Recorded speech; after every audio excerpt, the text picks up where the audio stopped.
Vamos aproveitar, irmãos, e orarmos mais uma vez, que o Senhor nos ilumine, nos guie, sempre quando nós estamos diante da palavra santa, da palavra de Deus, né? Nós devemos a reverência, o temor, e pedimos que o Espírito Santo nos ilumine, nos conduza, né? Porque nós não temos o propósito somente de conhecermos a palavra. Sim. Mas é que o conhecimento correto da doutrina bíblica, ela tem uma ação na nossa fé. A fé vem por ouvir. Então nós precisamos ouvir a doutrina da palavra de Deus. E dessa maneira nós sermos fortalecidos na fé. E uma fé correta gera uma prática cristã correta. Então a doutrina, fé e prática. Doutrina, fé e prática. Se nós nos perdermos na doutrina, a fé vai ser deficiente e a prática também vai ser adequada. Então, nós precisamos que o Espírito Santo, além de nos conduzir à compreensão da palavra, ele nos alimente e fortaleça a nossa fé. Para que não termine aqui, nesse ambiente, mas para que essa palavra de Deus, que é viva e eficaz, possa direcionar a nossa oração, direcionar a nossa vida. Então, vamos ter esse tempo de oração juntos. Mas, mais uma vez, nós dependemos inteiramente do Senhor. A palavra será exposta e nós rogamos ao Senhor. Amém. Que Deus Espírito Santo nos assista inteiramente. Amém. Concedendo-nos espírito de sabedoria, de revelação, de compreensão. Amém. Coisas que ainda nós não temos clareza, nós não temos entendimento a respeito disso, porque são eventos futuros. Pedimos que o Senhor nos firme, nos fortaleça naquilo que o Senhor já deu, já liberou para nós. Amém. Queremos tomar a tua palavra nessa manhã, como alimento, como luz, como exortação, como encorajamento, porque esse é o teu desejo, Senhor. Gerar em nós o mesmo desejo, o mesmo coração que ouve o Senhor, guiar o Senhor, para que nós possamos agradar ao Pai inteiramente. Cada um de nós tem o mesmo coração de fazer a vontade do Senhor e vivermos para o Senhor. Nós estamos continuando, né, irmãos? Semana passada, não esteve, nós abordamos a questão da segunda vida. E falamos, estabelecemos uma questão importante para nós. A segunda vinda de Cristo é um evento absolutamente retratado nas Sagradas Escrituras, inúmeros textos, e a expectativa da vinda do Senhor, ela já era abordada, ou, tirar a palavra expectativa, a vinda do Senhor já era abordada até mesmo no Antigo Testamento. E no Novo Testamento, ela ganhou inúmeros versículos. Jesus mesmo, nós vimos, né, os versículos, alguns versículos que Jesus dizia a respeito da sua volta. Vimos versículos ditos pelos apóstolos. Chegamos no livro do Apocalipse também para retratar que esta era a visão do último apóstolo de Jesus, João, o último livro, e a visão que ele recebeu a respeito da vida do Senhor. Então, a vida do Senhor é um assunto, é um ensinamento que deve ocupar o nosso coração diariamente. Porque disso depende a maneira que nós estamos vivendo. Ao ensino ali em Mateus 4, salvo engano, que Jesus diz assim: olha, a vida do Filho de Deus será semelhante a um homem que, ausentando seu país, chama o seu servo e fala: olha, vigie, cuide, né? E quando eu voltar, eu vou te recompensar. E esse homem diz ali no texto: em seu coração dizia: o meu Senhor tarda a sua volta. E ele passou a se embriagar e a espancar os seus conservos. O que Jesus nos ensina? E se o nosso coração disser a nós que a vinda do Senhor está demorada, muito provavelmente nós vamos viver uma vida cristã relaxada. Então, a sabedoria que nós temos é de manter o nosso coração sendo alimentado na vida do Senhor quando? Hoje. Se o Senhor voltar, hoje. Hoje. Até porque, irmãos, nós estamos falando da vida do Senhor como uma alimento. Mas se nós partirmos para o Senhor, as nossas a nossa caminhada se suma. Depois da morte, o que vem? O juízo. Hebreus 9, 27. Ao homem é dado morrer uma única vez, vindo depois o juízo. Então, não há nada que nós possamos fazer pós-morte. A nossa jornada, a nossa caminhada é infinita. Então, se nós alimentarmos uma expectativa só que o Senhor possa ser daqui 10, 20, 30, 50 anos, nós estamos ignorando que nós podemos partir do Senhor antes disso. E aí, nós já teremos realizado aquilo que deveríamos ter vivido e alcançado. Né? Então, nosso tempo será esgotado. Mas hoje, qual que é a ênfase? Nós falaremos a respeito do que os irmãos, em consenso, chamam de juízo. A Bíblia não usa o termo juízo final ou juízo único, mas inúmeras vezes, a partir da segunda vinda de Cristo, ela demonstra que vários eventos serão para juízo, no sentido também de retribuição, de recompensa. Nós vamos pontuar esses eventos e aí queria ler com os irmãos a respeito dessa introdução. A segunda vinda de Cristo desencadeará também a entrega e recompensa de galardão, e o juízo a justos e ímpios, as nações, o diabo e os anjos. Esses eventos não ocorrerão no mesmo momento ou circunstância, mas dependem do segundo advento de Cristo.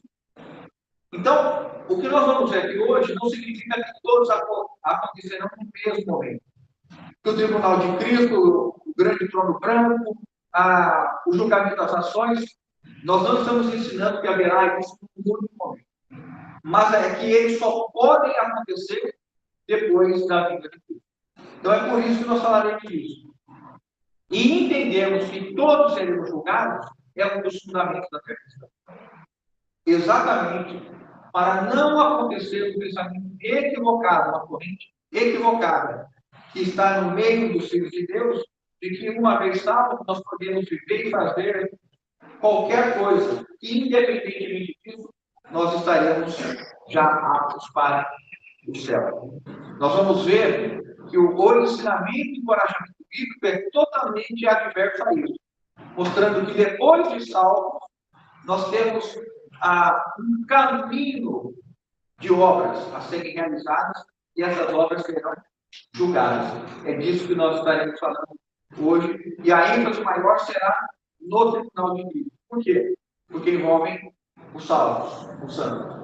Né? Falaremos do trono branco, do julgamento das nações, do final do diabo, dos anjos, mas a ênfase maior que nós teremos hoje, ainda, claro, sem detalhar, mas tomando como um ensinamento bíblico, para que nós sejamos encorajados a respeito disso, tá bom? Na teologia sistemática, esse assunto é denominado como juízo ou julgamento final, o estado final das coisas. Né? Então, os irmãos, no conceito, quando eles vão catalogar os temas da Bíblia, eles colocam esse ensinamento nesse tópico, juízo ou julgamento final, o estado final das últimas coisas. Vamos ler juntos? Espera aí, não. Subir um pouquinho mais. O juízo das obras dos crentes. O juízo das obras dos crentes. Embora quem creu em Jesus Cristo tenha recebido a vida eterna e a remissão dos pecados, não entrando em juízo ou condenação, João 5,24, todavia suas obras serão julgadas, havendo assim galardão, recompensa ou perda dela. Agora vamos ler o versículo juntos. Mateus 16, 27. Porque o Filho do Homem virá da glória do seu Pai com os seus anjos, e então dará a cada um segundo a sua obra. Então Jesus está dizendo, olha, quando o Filho do Homem vier para fazer uma festa de Deus, haverá um momento em que Jesus dará uma recompensa segundo as suas obras. Então, há um ensinamento de que Jesus estará olhando para as obras que nós produzimos. Isso não tem nada a ver com a nossa salvação. A salvação se dá no ato de nós crermos em Jesus como Senhor, Salvador, como nosso Redentor. Então, quem creu em Cristo, recebeu a remissão, os pecados estão perdoados, é habitado pelo Espírito Santo e tem a vida eterna. Não entrará em juízo definitivo. Não pode mais ser condenado. Passou da morte para a vida. Então, os salvos, vamos estabelecer o que é o salvo.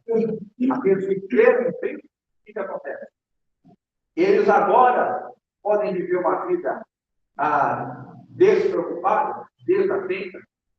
Por quê? Porque o que está diante de nós? Qual será o próximo passo na nossa jornada? As nossas obras serão julgadas. Vamos lá, Romanos 14, 10 a 12. Tu, porém, que julga teu irmão, e tu, porque despreza Deus, pois todos compareceremos perante o tribunal de Deus. Como está escrito, por minha vida, diz o Senhor, diante de mim se dobrará o joelho, e toda a língua dará glória a Deus. Assim, pois, cada um de nós dará conta de Deus. Vamos subir? Desce um pouquinho. Aí. Então, Paulo está dizendo o seguinte, olha, esse é um texto para cristãos. Tá? Então, o que Paulo está falando de tribunal de Deus é o tribunal que os cristãos comparecerão. O que ele coloca?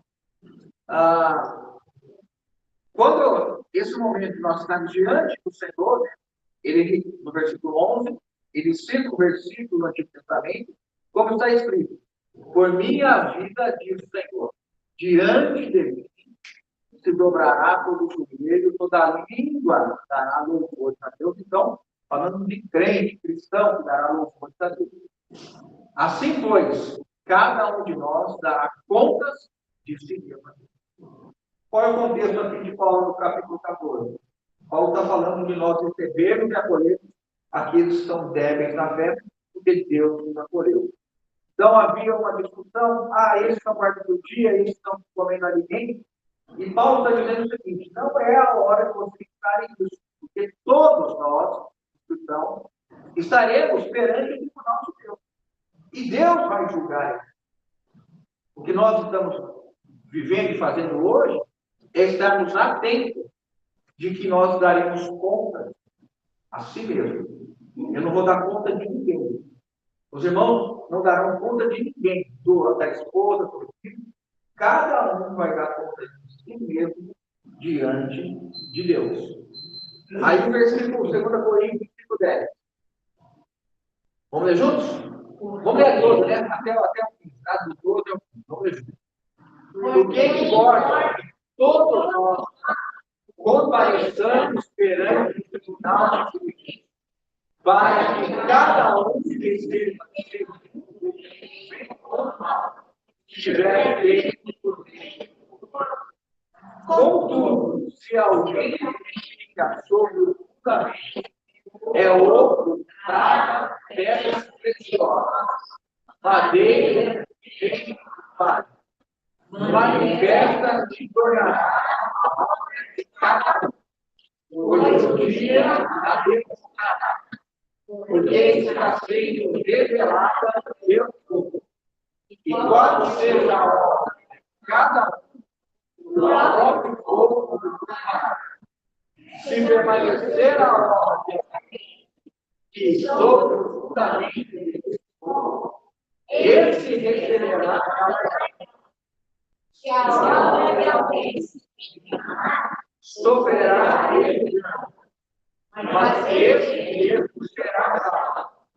Todavia, como que através do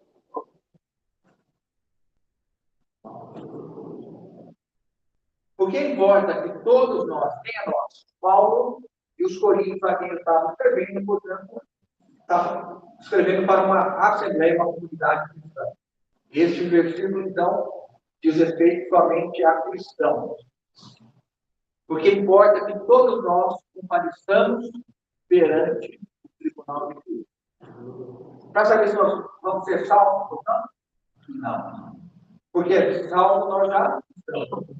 Quem creu no Filho de Deus já está salvo. Não entrará em condenação, em juízo. Não perecerá. Mas, para que cada um receba segundo o bem ou o mal tiver feito por meio do corpo. Que corpo é esse? Nosso corpo. Nosso corpo físico. O contexto que Paulo está falando em tabernáculo terrestre. Se ele for despido do tabernáculo terrestre, ele perdeu o corpo. Então ele está falando, olha, nós estaremos perante Cristo para sermos julgados segundo aquilo que nós estamos fazendo através do corpo da nossa vida, aquilo que é bom, bem ou mal. Então, entendam, irmãos, que a maneira que Cristo quer que nós vivamos é uma maneira que o agrade. Aquele ensinamento de que uma vez que você creu, você pode viver da maneira que você quiser, os seus pecados estão perdoados, está tudo bem, você está feliz, você está feliz, cada um busca a sua felicidade, isso tem uma consequência. Nós estaremos perante o tribunal de Deus. E, novamente, cada um responderá individualmente. O pai não responde pela esposa, pelos filhos pelos pais, os irmãos não respondem pelos outros. O nosso tempo de fazer um pelos outros é agora, nesse momento. De nós estimularmos, fortalecermos, acreditarmos, encorajarmos, corrigirmos, amarmos, é agora. Para que todos nós sejamos aprovados, que nós desejamos. Mas nós precisamos entender que nós estaremos sempre tão avaliados. Contudo, se que alguém mudou, se alguém edifica sobre o fundamento ouro, prata, pedras preciosas, madeira e feno vale. Qual é o ensinamento aqui? As nossas obras. O que são as obras segundo o bem? Ouro, prata e pedras preciosas. O que significa isso? Aquilo que de fato tem valor para Deus. Aquilo que de fato será, passará pelo portal da eternidade. Será recompensado. Não são coisas terrenas. São as coisas que nós vamos falar um pouquinho mais da Espírito, né? São boas obras. São as coisas que procedem do Espírito Santo para vida de nós. São geradas pelo Espírito Santo. E madeira, feno e palha é aquilo que nós produzimos naturalmente, na força natural. Então, Deus, ele julgará segundo o bem ou o mal que nós tivermos feito por meio do corpo. Manifesto se tornará a obra de cada um. Diante de Cristo, nós estaremos, então, desnudos. Não teremos como ocultar aquilo que nós vivemos. Será tudo patente diante do Senhor. Manifesto se tornará a obra de cada um, pois o dia a demonstrará, porque está sendo revelada pelo fogo. Então, essa é uma linguagem que o Espírito Santo nos usa para dizer que o que nós produzimos será testado, será avaliado, será subjugado a um fogo, a uma avaliação criteriosa. E qual seja a obra de cada um, o próprio fogo o provará. Se permanecer a obra de alguém, e sobre o fundamento ficou, quem lembra? Qual que é o ensino bíblico? Quem é o fundamento nosso? Cristo. Então, Cristo é o fundamento, ele é triangular. Aquilo que nós edificarmos sobre Cristo. Aquilo que nós edificarmos sobre a filosofia, fui. Sobre antropologia, fui. Sociologia, queimou. Mas aquilo que nós edificamos sobre Cristo. Aquilo que nós edificamos sobre Cristo. Essas coisas que eu mencionei, têm relevância? Tem. Mas elas são a base da vida cristã? Não. Então, o que está sendo apresentado aqui para nós, o que é? Se permanecer a obra de alguém que sobre o fundamento, sobre o fato de nós termos Cristo. E aquilo que nós geramos a partir de Cristo. E em Cristo, esse receberá galardão. Se a obra de alguém se queimar, sofrerá ele de dano, mas ele mesmo será salvo. Então, aqui é um versículo que ensina claramente que nós que cremos em Jesus não perderemos a salvação. Mas a nossa obra, ela pode ser queimada, ou seja, uma linguagem para dizer, ela pode ser desaprovada, rejeitada. Esse mesmo será fogo, todavia, esse mesmo será salvo, todavia, como através do fogo. Vamos subir, por favor? O que são as boas obras? De uma maneira bem simples aqui, o que nós colocamos? São as que decorrem da fé e manifestam Jesus Cristo. Vamos ler 1 Pedro 2,9, irmão? Vós, porém, sois acheguei, sacerdócio real, nação santa, povo de propriedade exclusiva de Deus, a fim de proclamar a virtude. Ele chamou das trevas para proclamar a luz. Qual é o propósito da nossa conversão? Qual é o propósito da nossa eleição? A fim de proclamarmos as virtudes daquele que nos chamou. Então, a vida cristã, ela consiste em nós manifestarmos as virtudes de Cristo. Nós revelarmos as virtudes de Cristo. No ambiente, nas circunstâncias que nós estamos vivendo. Dos relacionamentos. O que nós entendemos, então, que a recompensa de boas obras, ou para metas preciosas, é tudo aquilo que consiste na manifestação de Cristo. Expressar Cristo. Por isso que nós não vivemos uma experiência de melhoria de comportamento. Nós vemos a experiência de transformação à imagem de Cristo. Nós somos conformados à imagem de Cristo.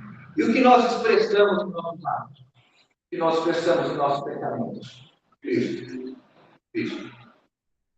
Boas obras são aquelas que expressam Cristo, revelam Cristo, não são as decorrentes da manifestação da natureza ou intenção humana. Se alguém é uma excelente pessoa e não tem Cristo, ela já está condenada. Aí é trono branco, que nós vamos ver daqui a pouco. Bom, vamos subir?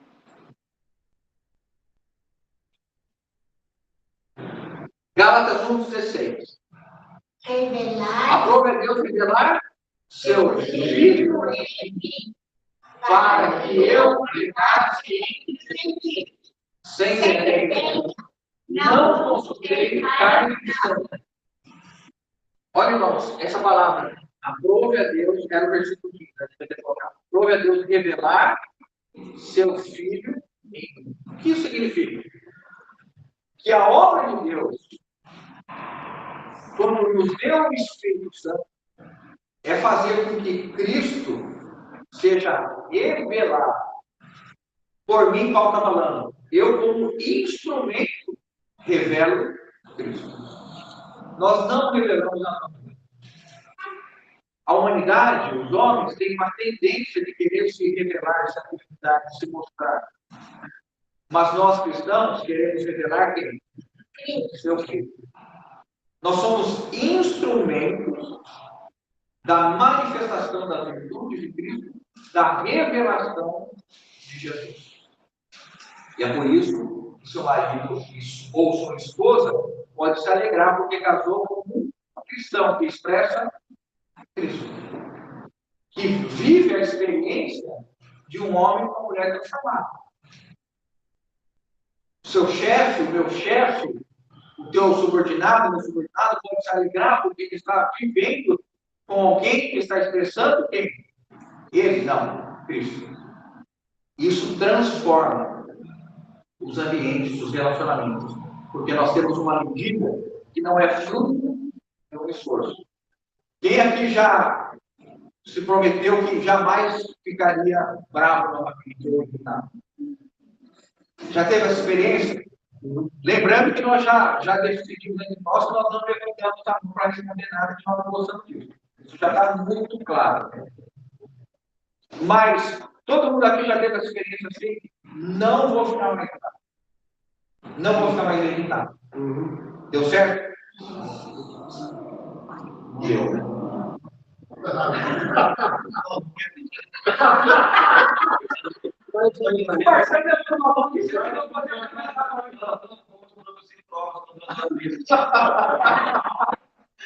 O medo que na dúvida eu não vou permanecer calado.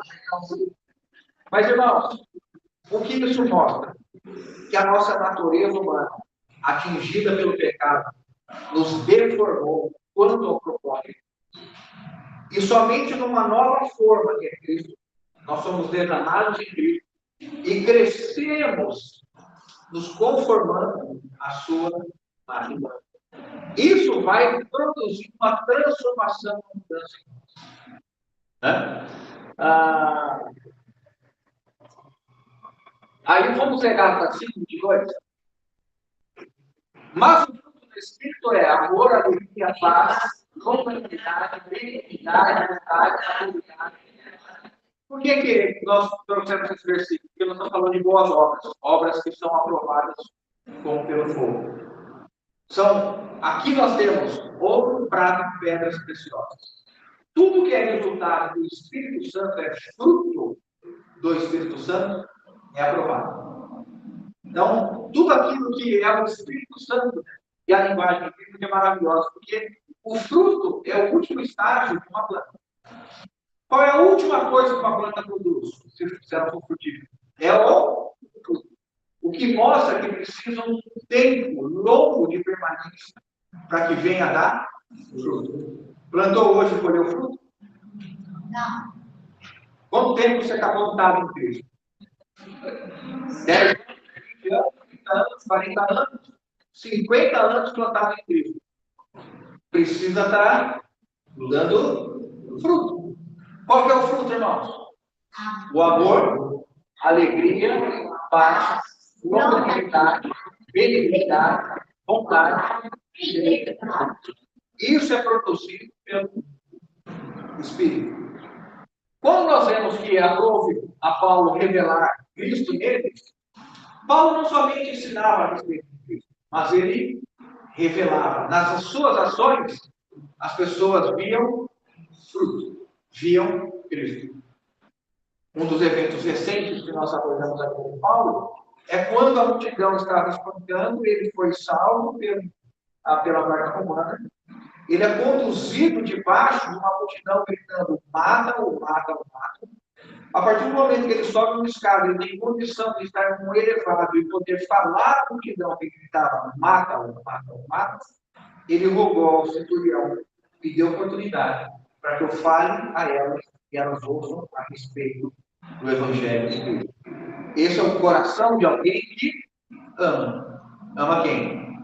Os seus inimigos. Aqueles que vos perseguem. Percebam, irmãos, que essa é a ação do Espírito Santo produzindo fruto. As pessoas comumente é olho por olho, dente por dente. Não é? Fez, levou. Bateu, levou. Os pais até se orgulham de ensinar os filhos: meu filho não traz desafio para cá. Então você não está apto para criar um cristão, um filho de Deus. Porque nós não ensinamos a violência cristã. Nós ensinamos o amor de Cristo. E a capacidade de perdoar e conviver, mesmo quando nós somos injuriados, mesmo quando nós somos perseguidos, mesmo quando nós somos agredidos. Nós não manifestamos a natureza terrena, a força natural, mas nós manifestamos o amor, a alegria, a paz, a longanimidade. Então, essa é a visão do que são boas obras. Tudo aquilo que é produzido em Cristo manifesta a Cristo e é resultado do fruto do Espírito. Tá certo? Propósito do galardão. Qual é o propósito do galardão? Assegurar, vamos ver juntos essa frase? Assegurar e estimular alguém que as honras do porvir são incomparáveis superior à riqueza bem como nos estimular e sustentar na hora da tribulação, nos mantém com uma vida cristã. Por que Deus estabeleceu o calendário? Por que Deus estabeleceu o que conquista? Para que nós, irmãos, possamos ter a visão clara e a fé necessária para entender que o que nós temos de melhor não está neste mundo. Nem olhos viram, nem ouvidos ouviram, nem jamais penetrou no coração do homem o que Deus tem preparado para aqueles que o amam. Então, o galardão, a recompensa, vai dizer, olha, o que eu tenho preparado para você é muito superior ao que você pode conseguir na terra, prazer, dinheiro, luxo, glamour, é muito superior. Por isso, o apóstolo Paulo, vendo isso, diz, para mim, considero tudo como perda, contanto que eu o conheça e ganhe mais de Cristo. Essa é a visão produzida pelo entendimento correto. Deus está nos estimulando, o Senhor Jesus está nos estimulando que os treinamentos não fiquem com os olhos postos na terra. O que eu tenho para você é muito superior ao que você pode alcançar nessa terra. E aí, nós também somos fortalecidos nos momentos da tribulação. Porque nada pode se comparar ao eterno peso de glória produzido quando nós somos provados e aprovados. Nenhuma tribulação se compara ao eterno peso de glória. Vamos agora, então, esse é o ponto principal para nós, o tribunal de Cristo. Tá? Vamos, juízo das nações, vamos só ler o versículo, Mateus 25, Deus diz assim, quando vier o Filho do Homem na sua majestade, e todos os anjos com ele, então se assentará no trono da sua glória. E todas as nações serão reunidas em sua presença. E ele separará uns dos outros, como o pastor separa os cabritos as ovelhas. Até aí tá bom. Podemos passar para o horário, não podemos crescer, mas é suficiente para dizer o seguinte: haverá um julgamento das nações. O entendimento que isso se dará depois da grande tribulação. E aqui, alguns entendem que a nação de Israel estará envolvida neste momento aqui. Outros entendem que toda a nação de Israel será estabelecida. Como nós não estamos falando das questões secundárias, aquilo que nós não podemos tornar um dogma, nós só estamos apresentando aquilo que tem mais um juízo aqui. As nações, todas as nações serão reunidas e ele separará uns dos outros, como o pastor separa os cabritos de ovelhas. Podemos seguir. O 46, vamos ler lá no final. Irão estes para o castigo eterno, porém os justos para a vida eterna. Então, depois que Cristo julgar as nações, fazer a separação, da maneira que Cristo estabelecerá este juízo, aqueles que foram reprovados terão castigo eterno, e os que forem aprovados estarão uma vida eterna. Grande trono branco. Este é mais relevante para nós que temos. Vamos subir? Deu. Porque esse aqui desperta o nosso coração evangelístico. Esse aqui nos dá compaixão pelas pessoas. Esse aqui fala conosco a respeito da grande bênção indizível do que aconteceu na nossa vida. Nós somos salvos. Trono branco. Viu um grande trono branco e aquele que nele se assenta, de cuja presença fugirão a terra e o céu. Fugiram a terra e o céu. E não se achou lugar para eles. Vi também os mortos, os grandes e os pequenos, postos em pé, diante do trono. Então se abriram livros, ainda outro livro. O livro da vida foi aberto. E os mortos foram julgados, segundo as suas obras, conforme o que se acha escrito nos livros. Deu lugar aos mortos que nele estavam. A morte e o além, Hades, entregaram os mortos que neles havia. e foram julgados, um por um, segundo as suas obras. Então, a morte e o inferno foram lançados para dentro do lago de fogo. Esta é a segunda morte, o lago de fogo. E se alguém não foi achado inscrito no livro da vida, esse foi lançado para dentro do lago de fogo. Aqui, irmãos, nós estamos já no final do reino milenar, terminará, então haverá a instituição do trono branco. Que visa o quê? Estabelecer com justiça o julgamento das obras praticadas por aqueles que não creram em Cristo. Tem uma questão aqui que vale a pena nós olharmos. Vi também os mortos, os grandes, os pequenos, postos em pé diante do trono. E se abriram livros. Presta atenção aqui. Se abriram livros. Ainda outro livro, o livro da vida foi aberto. Então nós temos livros. Quais são os livros? Os livros das obras. E qual que é o livro específico? O livro da vida. Aí ele fala assim: e foram julgados um por um, segundo as suas obras. Por que o livro da vida vai trazido aqui? Há um conceito, há uma linha de irmãos que entendem que depois da grande tribulação haverá aqueles que virão a crer em Jesus e que, portanto, foram salvos. Eu falei grande tribulação, não, depois do reino milenar. E serão salvos. Quem entende dessa maneira? E o livro da vida, então, é trazido neste momento para vermos que foram e receberam a salvação e estão com o nome no livro da vida. Essa é uma corrente. A outra corrente entende que o livro foi trazido somente para contrapor. E aqueles que não estão no livro da vida, porque não creem em Jesus, terão um julgamento justo, terão. E serão julgados pelas suas obras. É o que está dito aqui, correto? E foram julgados um por um, segundo as suas obras. Mas agora nós vamos descer um pouquinho. Isso. Aí, mantenha a coisa aí. E se alguém não foi achado escrito no livro da vida, foi lançado para dentro do lago. Aqui nós temos uma chave de compreensão. Quem vai estar no lago do fogo?